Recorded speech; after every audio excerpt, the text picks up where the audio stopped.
സൗദിയിൽ ജഡ്ജിയെ തട്ടിക്കൊണ്ടുപോയ സംഘത്തിലെ 3 പേർ പിടിയിൽ. 3 പേർക്കായുള്ള തെരച്ചിൽ തുടരുന്നു. പ്രതികളെക്കുറിച്ച് വിവരം നൽകുന്നവർക്ക് 70 ലക്ഷം റിയാൽ ഇനാം പ്രഖ്യാപിച്ചു. ഈജിപ്ഷ്യൻ സയാമീസ് ഇരട്ടകളായ മിൻഹ, മെയ് എന്നിവരെ റിയാദിൽ ശസ്ത്രക്രിയയിലൂടെ വേർപെടുത്തും. സൗജന്യ സേവനത്തിന് നേതൃത്വം നൽകുക കിങ് സൽമാൻ ചാരിറ്റി സെന്റർ. ആവശ്യമായ വൈദ്യപരിശോധന നടത്തി ശസ്ത്രക്രിയ പൂർത്തിയാക്കാൻ സൗദി രാജാവിന്റെ നിർദ്ദേശം. കനത്ത മൂടൽമഞ്ഞിനെ തുടർന്ന് തുടർച്ചയായി 4ാം ദിവസവും UAEയിൽ വിമാനങ്ങൾ റദ്ദാക്കി. ദുബായ്, ഷാർജ വിമാനത്താവളങ്ങളിൽ പുതുവർഷ ദിനത്തിലും യാത്രക്കാർ പെരുവഴിയിൽ. ബദൽ സംവിധാനങ്ങളോ സൗകര്യങ്ങളോ നൽകിയില്ലെന്ന് യാത്രക്കാരുടെ പരാതി. സൗദിയിൽ ജഡ്ജിയെ തട്ടിക്കൊണ്ടുപോയ സംഘത്തിലെ 3 പേർ പിടിയിലായി. മറ്റു 3 പേർക്കായുള്ള തെരച്ചിൽ തുടരുകയാണ്. പ്രതികളെക്കുറിച്ച് വിവരം നൽകുന്നവർക്ക് 70 ലക്ഷം റിയാൽ വരെ ഇനാം പ്രഖ്യാപിച്ചു. സൗദിയുടെ കിഴക്കൻ പ്രവിശ്യയിലെ അൽ ഖതീഫിനടുത്തുള്ള തൈറാനിൽ നിന്ന് 18 ദിവസം മുമ്പാണ് ഷൈഖ് മുഹമ്മദ് അബ്ദുള്ള അൽ ജിറാനി എന്ന ജഡ്ജിയെ അജ്ഞാതർ തട്ടിക്കൊണ്ടുപോയത്. ആഭ്യന്തര മന്ത്രാലയം നടത്തിയ ഊർജിത അന്വേഷണത്തെ തുടർന്ന് പ്രതികളിൽ 3 പേരെ കഴിഞ്ഞ ദിവസം പിടികൂടിയതായി മന്ത്രാലയത്തിലെ സുരക്ഷാ വക്താവ് ബ്രിഗേഡിയർ ജനറൽ മൻസൂർ അത്തുർക്കി വ്യക്തമാക്കി. പ്രതിപ്പട്ടികയിൽ ഉൾപ്പെടുന്ന മറ്റു 3 പേർക്ക് വേണ്ടിയുള്ള തെരച്ചിൽ തുടരുകയാണ്. സംഘത്തിൽ കൂടുതൽ പേരുണ്ടെന്നും അന്വേഷണത്തിന്റെ സ്വകാര്യ സ്വഭാവം സൂക്ഷിക്കാനായി ഈ വിവരങ്ങൾ ഇപ്പോൾ പുറത്തുവിടാനാവില്ലെന്നും വക്താവ് കൂട്ടിച്ചേർത്തു. പിടിക്കപ്പെട്ടവരും പിടികിട്ടാനുള്ളവരുമായ 6 പേരും സ്വദേശികളാണ്. പ്രതികളിൽ ഒരാളെക്കുറിച്ച് വിവരം നൽകുന്നവർക്ക് 10 ലക്ഷം, ഒന്നിലധികം പേരെക്കുറിച്ച് വിവരം നൽകുന്നവർക്ക് 50 ലക്ഷം, തീവ്രവാദ പദ്ധതി തകർക്കാനുള്ള വിവരം നൽകുന്നവർക്ക് 70 ലക്ഷം എന്നിങ്ങനെ മന്ത്രാലയം ഇനാം പ്രഖ്യാപിച്ചിട്ടുണ്ട്. Media 1, Riyadh. ബഹ്റൈനിൽ ഒരു പോലീസ് ഉദ്യോഗസ്ഥനെ വധിച്ച ശേഷം തടവുകാർ രക്ഷപ്പെട്ടതായി റിപ്പോർട്ട്. രാജ്യത്തിന്റെ പല ഭാഗങ്ങളിലും ഇവരെ കണ്ടെത്തുന്നതിനായി പോലീസ് സുരക്ഷാ സംവിധാനം ശക്തമാക്കി. 10ഓളം തടവുകാരാണ് ഈ പ്രദേശത്തെ ജയിലിൽ നിന്ന് രക്ഷപ്പെട്ടതെന്നാണ് റിപ്പോർട്ട്. ഒരു പോലീസുകാരൻ വധിക്കപ്പെട്ടതിന് പുറമെ ഡ്യൂട്ടിയിലുണ്ടായിരുന്ന 2 പോലീസുകാർക്ക് ആക്രമണത്തിൽ പരിക്കേറ്റതായും സൂചനയുണ്ട്.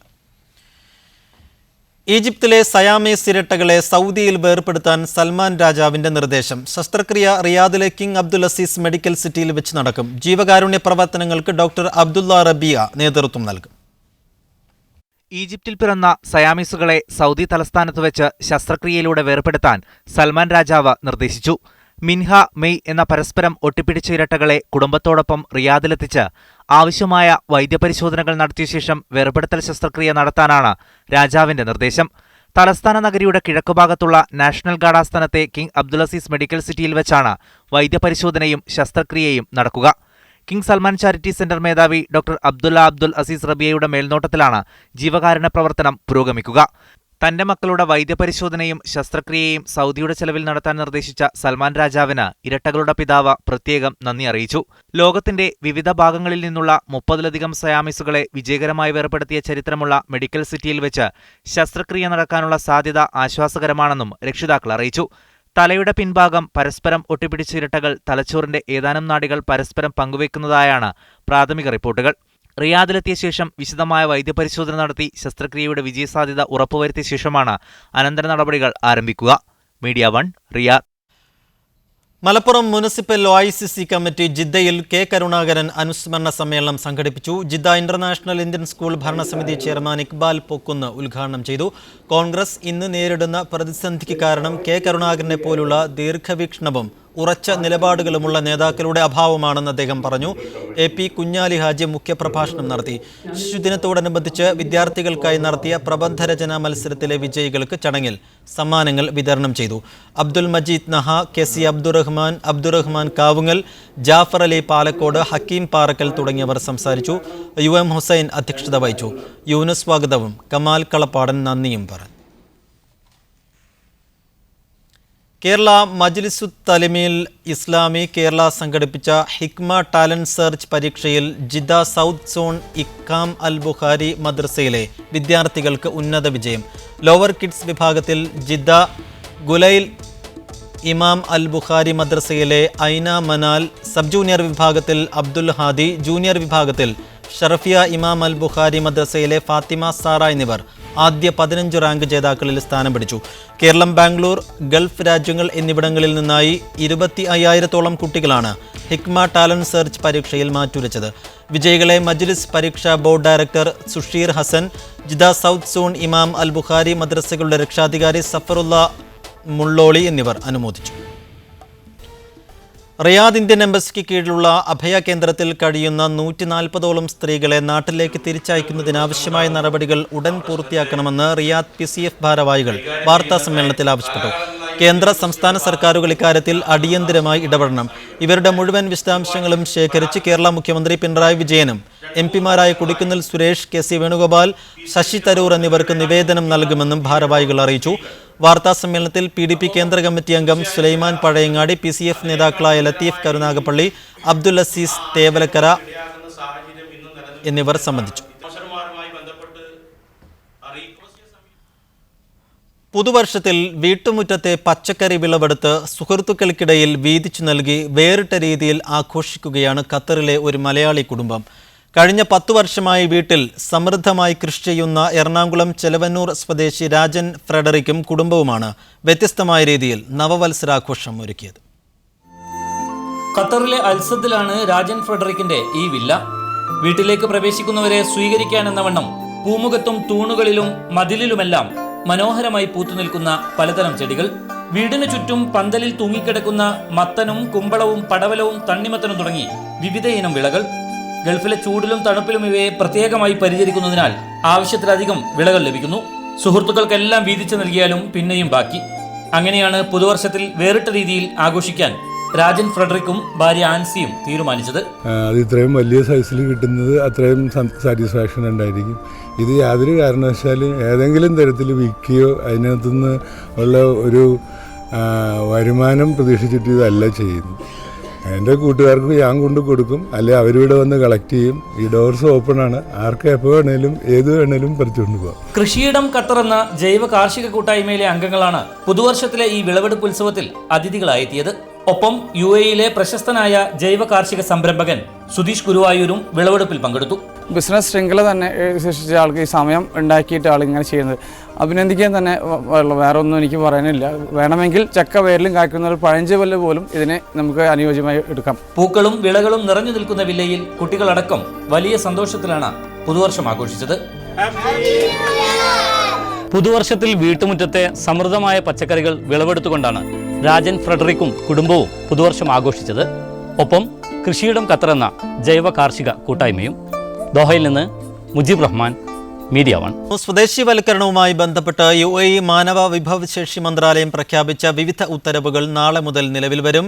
500-ൽ കൂടുതൽ ജീവനക്കാരുള്ള സ്വകാര്യ മേഖലയിലെ കമ്പനികൾ ആരോഗ്യ സുരക്ഷാ ഓഫീസർ തസ്തികയിൽ ഒരു സ്വദേശിയെങ്കിലും നിയമിക്കുക. 1000-ലധികം ജീവനക്കാരുള്ള കമ്പനികൾ ഡാറ്റ എൻട്രി തസ്തികകളിൽ UAE പൗരന്മാരെ നിയമിക്കുക എന്നീ ഉത്തരവുകൾ പാലിക്കുന്നുണ്ടോ എന്നറിയാൻ മന്ത്രാലയം നാളെ പരിശോധന ആരംഭിക്കും. ദുബൈയിൽ നിന്നും ഷിനോജ് ഷംസുദ്ദീൻ വാർത്തയുടെ കൂടുതൽ വിശദാംശങ്ങൾ നൽകാൻ ചേരുന്നു. ഷിനോജ്, നാളെ മുതൽ ഉത്തരവുകൾ പ്രാബല്യത്തിൽ വരുന്നു എന്നാണ് അറിയുന്നത്. എന്തൊക്കെയാണ് ഉത്തരവുകൾ? ഇത് പ്രവാസികൾ ഉൾപ്പെടെയുള്ള തൊഴിലാളികളെ ഏതൊക്കെ രീതിയിൽ ബാധിക്കും? സൈഫു, കഴിഞ്ഞ ജൂലൈയിൽ പ്രഖ്യാപിച്ച ഉത്തരവുകളാണ് നാളെ മുതൽ നിലവിൽ വരുന്നത്.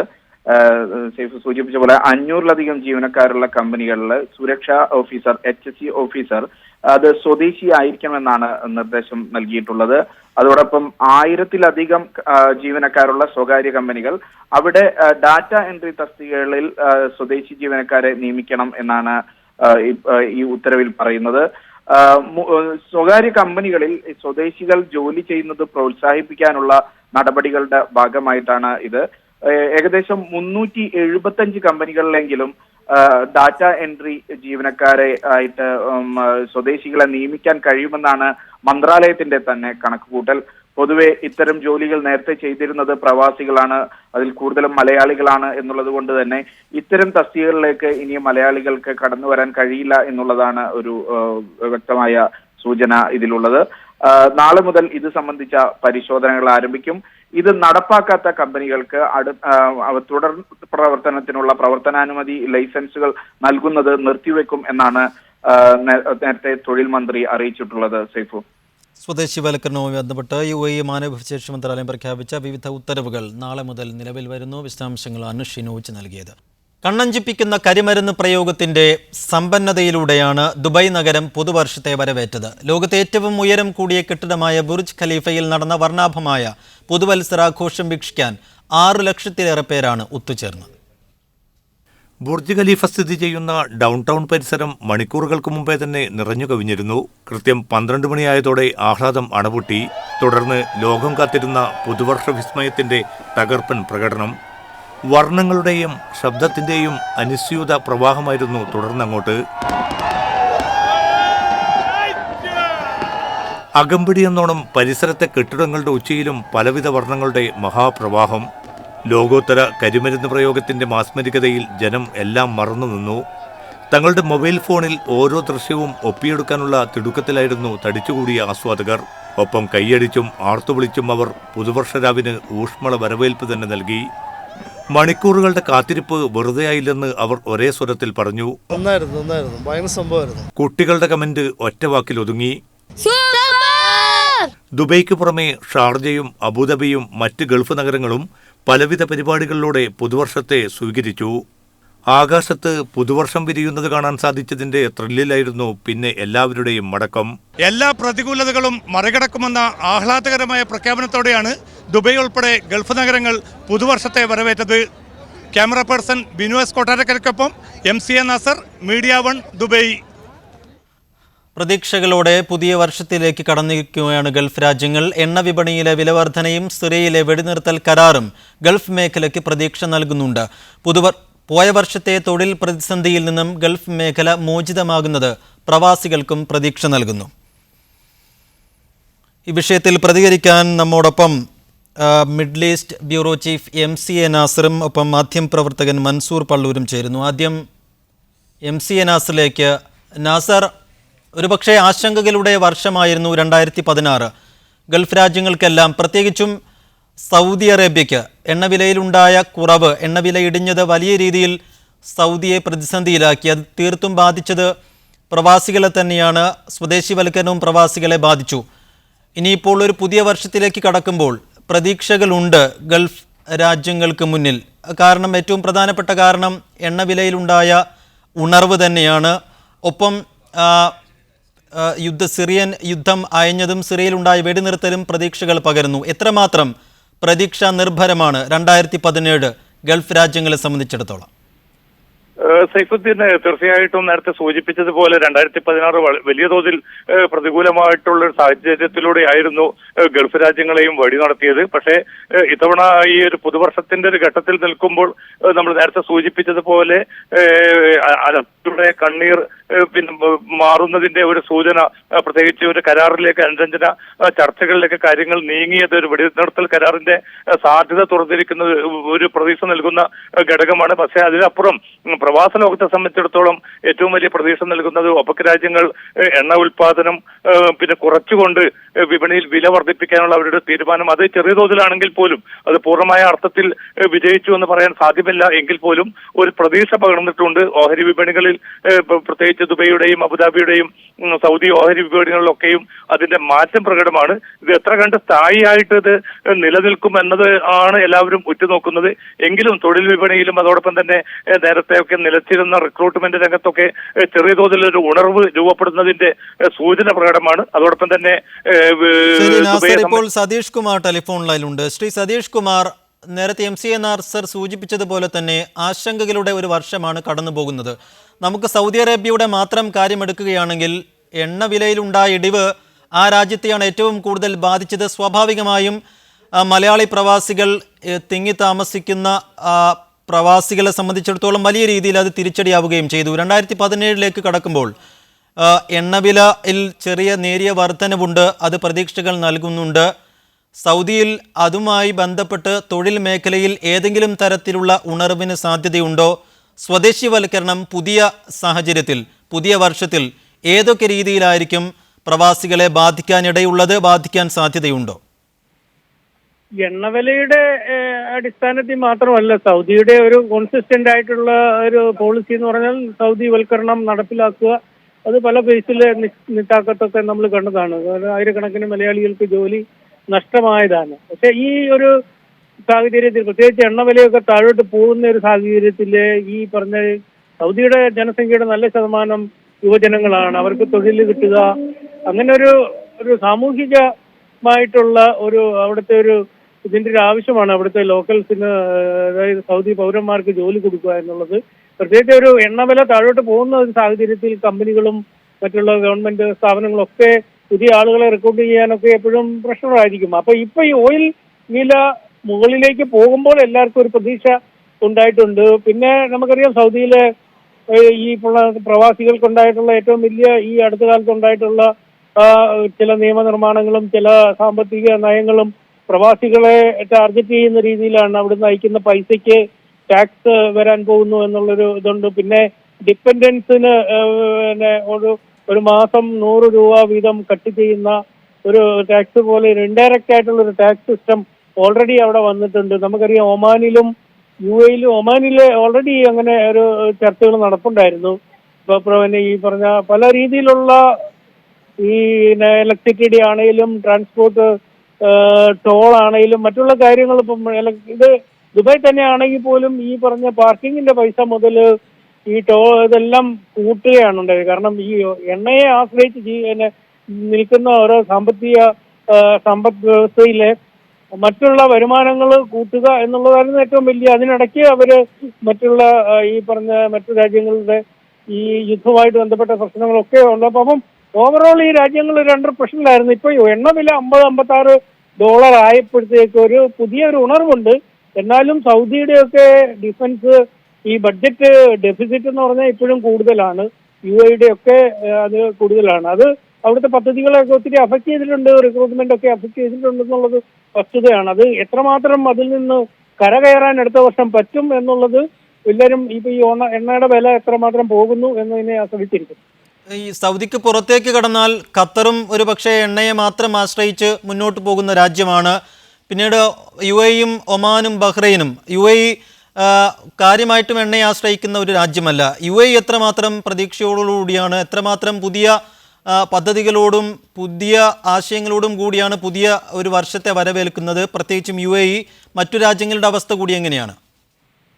UAE-യുടെ കാര്യം പറയുമ്പോൾ നമുക്കറിയാം ഇന്നത്തെ ഈ പറഞ്ഞ ഈ നിങ്ങളുടെ റിപ്പോർട്ടിൽ പറഞ്ഞ പോലെ ഒരു പുതുവർഷത്തെ വളരെ ഓപ്റ്റിമിസത്തോടെയാണ്, പ്രതീക്ഷയോടെയാണ് ഈ UAE വരവേറ്റിരിക്കുന്നത്. ഈ പ്രത്യേകിച്ച് എണ്ണവില കൂടുന്നത് കൊണ്ട് പൊതുവെ നമുക്കറിയാം 2020 2020 എക്സ്പോ 2020 എന്ന് പറഞ്ഞ UAE-യുടെ ഒരു വലിയൊരു സ്വപ്ന പദ്ധതിയാണ്. അതുപോലെ തന്നെ ഈ അടുത്ത കാലത്ത് ദുബായ് കനാൽ എന്ന് പറയുന്ന ഒരു പദ്ധതി ഇനാഗുറേറ്റ് ചെയ്തു. അപ്പൊ ഈ സാമ്പത്തിക മാന്ദ്യം വന്നാലും അവര് കാര്യങ്ങൾ മുന്നോട്ട് തന്നെ പോകുന്നു എന്നുള്ളതിനുള്ള ഇതാണ്. പ്രത്യേകിച്ച് അബുദാബിയുടെ വരുമാനത്തിന്റെ മെയിൻ ഒരു സ്രോതസ് എണ്ണ തന്നെയാണ്. അതൊരു വസ്തുതയാണ്. പക്ഷെ അത് എണ്ണവില കുറഞ്ഞാലും അത് എങ്ങനെ സാമ്പത്തിക മേഖലയെ അഫക്ട് ചെയ്യാതെ എങ്ങനെ മുന്നോട്ട് പോകാമെന്നുള്ള ഇന്നോവേറ്റീവ് കാര്യങ്ങളാണ് ഇവര് ചിന്തിക്കുന്നത്. ഇപ്പൊ തന്നെ ഈ ക്രിസ്മസ് ന്യൂ ഇയർ ഈ കാലയളവിലെ ലോകത്തിൽ ഏറ്റവും കൂടുതൽ ബിസി ആയിട്ടുള്ള ഒരു എയർപോർട്ട് എന്ന് പറയുന്നത് ദുബായ് ഇന്റർനാഷണൽ എയർപോർട്ടാണ്. ഇതിലെയാണ് ഈ ടൂറിസ്റ്റുകൾ ഏറ്റവും ചീപ്പായിട്ടുള്ള ഒരു സോഴ്സായിട്ട് മാറുന്നത്. പ്രത്യേകിച്ച് മിഡിൽ ഈസ്റ്റിലെ മറ്റുള്ള പല ഭാഗങ്ങളിലുള്ള അസ്ഥിരത കാരണം മിഡിൽ ഈസ്റ്റിൽ UAE ഇപ്പോഴും ഒരു വളരെ അട്രാക്റ്റീവ് ആയിട്ടുള്ള, ദുബായ് പോലുള്ളൊരു നഗരം വളരെ അട്രാക്റ്റീവ് ആയിട്ടുള്ള ഒരു ടൂറിസ്റ്റ് കേന്ദ്രമാണ്. അതുപോലെ സാമ്പത്തികമായിട്ടും ഇവിടെ പദ്ധതികളൊക്കെ മുന്നോട്ട് പോകുന്നുണ്ടെങ്കിൽ പോലും അതിലൊരു ഒരു അൺസർട്ടനിറ്റി ഉണ്ടായിരുന്നു. അത് ഒന്നും വകവെക്കാതെ നമ്മൾ മുന്നോട്ട് പോകുന്നു എന്നുള്ളൊരു കാഴ്ചപ്പാടാണ് ഇവിടുത്തെ ഭരണാധികാരി കാണുന്നത്. പ്രത്യേകിച്ച് ഓയിൽ വില മുന്നോട്ട് പോകുമ്പോൾ അത് നല്ല രീതിയിൽ നടക്കും. പ്രത്യേകിച്ച് ഖത്തറിന്റെ കാര്യത്തിലാണെങ്കിൽ ഈ ഫിഫ വേൾഡ് കപ്പിന്റെ പല പദ്ധതികളും മുന്നോട്ട് പോകുന്നുണ്ട്. അവരുടെ എണ്ണ മാത്രമല്ല, അവർ നാച്ചുറൽ ഗ്യാസിനെ ആശ്രയിച്ചാണ്. പക്ഷേ ശരി സതീഷ് കുമാർ, ഏതായാലും ഗൾഫ് രാജ്യങ്ങളെ സംബന്ധിച്ചിടത്തോളം ആശങ്കകളുടെ ഒരു വർഷമാണ് പടിയിറങ്ങിയത്. സ്വാഭാവികമായും പുതിയൊരു വർഷത്തെ തീർത്തും ശുഭാപ്തി വിശ്വാസത്തോടു കൂടി തന്നെയാണ് ഗൾഫ് മേഖല നോക്കിക്കാണുന്നത്. എണ്ണവിലയിൽ നേരിയ വർധനവുണ്ട്, ഒപ്പം ഗൾഫിലെ പ്രതിസന്ധിക്കായവുണ്ട്. ആ അർത്ഥത്തിൽ വലിയ പ്രതീക്ഷകൾ പങ്കുവെക്കുകയാണ് ഓരോ രാജ്യങ്ങളും. വളരെയധികം നന്ദി ശ്രീ സതീഷ് കുമാർ ഇഘട്ടത്തിൽ പ്രതികരിച്ചതിന്. മറ്റു വാർത്തകളിലേക്ക് വരാം ഇടവേളയ്ക്ക് ശേഷം. വാർത്തകൾ തുടരുന്നു. കനത്ത മൂടൽമഞ്ഞിനെ തുടർന്ന് വിമാനങ്ങൾ റദ്ദാക്കിയത് പുതുവർഷ ദിനത്തിലും UAE-യിൽ നിരവധി യാത്രക്കാരെ വലച്ചു. തലചായ്ക്കാൻ പോലും ഇടമില്ലാതെ ദുബായ്, ഷാർജ വിമാനത്താവളങ്ങളിൽ മണിക്കൂറുകൾ കുടുങ്ങിപ്പോയ അവസ്ഥയിലാണ് മലയാളികളടക്കം നിരവധി പേർ 2017 വരവേറ്റത്. പുറത്ത് കരിമരുന്ന് പ്രയോഗവും വർണ്ണക്കാഴ്ചകളുമായി പുതുവർഷത്തിന്റെ ആരവം പൊടിപൊടിക്കുമ്പോൾ ദുബായ് വിമാനത്താവളത്തിന്റെ ടെർമിനൽ 2-നകത്തെ കാഴ്ചകൾ ഇതായിരുന്നു. കഴിഞ്ഞ 4 ദിവസമായി തുടരുന്ന കനത്ത മൂടൽമഞ്ഞ് UAE-യിലെ വിമാനത്താവളങ്ങളുടെ പ്രവർത്തനം അവതാളത്തിലാക്കിയിരിക്കുകയാണ്. പുതുവർഷ രാവിലും ഇതിന് മാറ്റമുണ്ടായില്ല. വർഷത്തിലെ ആദ്യ ദിനം തന്നെ നിരവധി വിമാന സർവീസുകൾ മുടങ്ങി. ഫ്ലൈ ദുബൈയുടെയും എയർ അറേബ്യയുടെയും വിമാന സർവീസുകൾ റദ്ദാക്കി. ദുബൈയിലും ഷാർജയിലും ഇറങ്ങി മറ്റിടങ്ങളിലേക്ക് പോകേണ്ട ട്രാൻസിറ്റ് യാത്രക്കാരാണ് കൂടുതൽ വലഞ്ഞത്. പലർക്കും 2-3 ദിവസം വിമാനത്താവളങ്ങളിൽ തന്നെ കഴിച്ചുകൂട്ടേണ്ടി വന്നു. 9:45 ഫ്ലൈറ്റ്. അത് ഇന്ന് 11 മണിക്കാണ് എടുത്തത്. ഉള്ള കുറേ ഫാമിലീസ് ഉള്ള അവരൊക്കെ പ്രശ്നങ്ങളാണ്. ഇതാണ് ഒരു പ്രോപ്പർ ഇൻഫർമേഷൻ നമുക്ക് തരാത്തൊരു ഇത് ഒക്കെയാണ്. അവിടെ മെയിനായിട്ട് കണ്ടത് തന്നെ 3 ദിവസം ഉണ്ടായിരുന്ന പറഞ്ഞാൽ കണക്ഷൻ ഫ്ലൈറ്റിൽ വന്നിട്ടുണ്ടായിരുന്ന ആളുകൾ. അപ്പോൾ അവരൊക്കെ 3-ാമത്തെ ദിവസം ഇന്നൊക്കെയാണ് കയറി പോന്നിട്ടുള്ളത്. അപ്പോൾ ഈ പെൻഡിങ് ആയിട്ടുള്ള ആളുകൾക്ക് എന്തെങ്കിലും റൂമോ ഫുഡോ ഒന്നും ഇവർ ചെയ്തിട്ടില്ല. അടുത്ത ദിവസങ്ങളിലും മൂടൽമഞ്ഞ് തുടരുമെന്നാണ് മുന്നറിയിപ്പ്.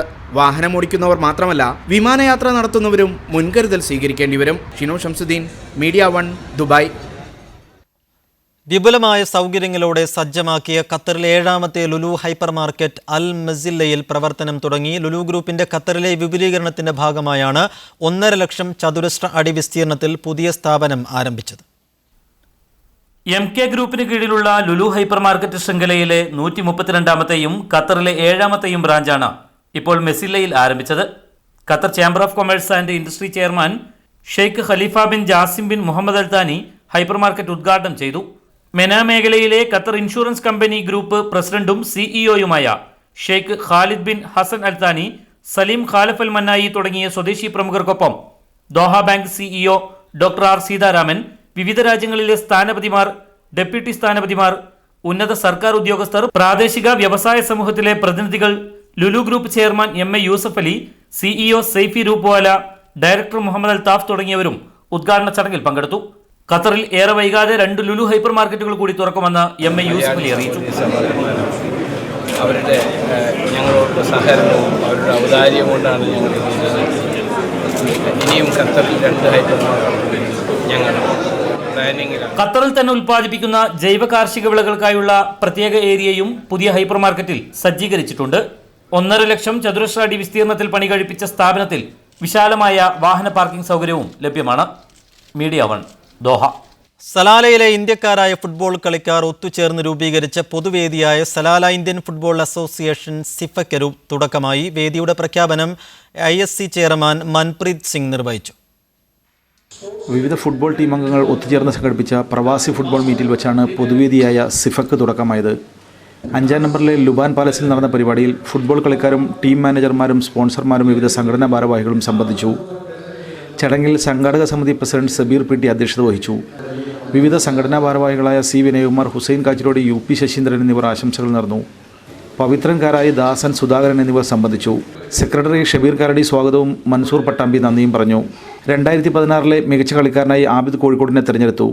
സിയാവുൽ ഹക്ക്, മുർഷിദ് മലപ്പുറം എന്നിവർ 2-3 സ്ഥാനങ്ങൾ നേടി. ആദ്യകാല പ്രവാസി ഫുട്ബോൾ കളിക്കാരെ ചടങ്ങിൽ ആദരിച്ചു. ഷിഹാബ് കാളികാവ്, സലീം ബാബു എന്നിവരുടെ നേതൃത്വത്തിൽ വിവിധ കലാകായിക പരിപാടികളും അരങ്ങേറി. Media 1, Salalah. ഇതോടെ മിഡീസ്റ്റ് അവർ ഇവിടെ പൂർണ്ണമാവുന്നു. ഇനി സ്പെഷ്യൽ എഡിഷൻ പുനഃസംപ്രേഷണം കാണാം. Good night, good bye.